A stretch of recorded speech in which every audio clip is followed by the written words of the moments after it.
আসসালামু আলাইকুম। গতকালকে আপনাদেরকে যৌথ কণ্ঠে আমার বাগিনার এবং ছেলের সূরা ফাতিহা শুনিয়েছিলাম। আলহামদুলিল্লাহ, অনেকেই সুন্দর প্রশংসা করেছে, যা আসলে সত্যি অতুলনীয়। আসলে যৌথ কণ্ঠে শুনলে যে সূরা ফাতিহা এত সুন্দর শোনা যায়, না শুনলে হয়তো বুঝতেই পারতাম না। তো আজকে আপনাদের জন্য আবার তাদেরকে নিয়ে আসছি। আজকে তারা আপনাদেরকে সূরা ফিল যৌথ কণ্ঠে শোনাবে। তো চলুন কথা না বলে তাদের কণ্ঠে একটু সূরা ফিলটা শুনে আসি।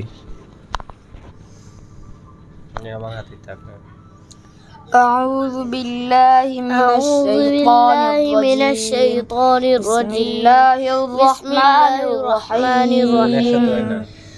ألم تر كيف فعل ربك بأصحاب الفيل ألم يجعل كيدهم في تضليل وأرسل عليهم طيرا أبابيل ترميهم بحجارة من سجيل فجعلهم كعصف مأكول.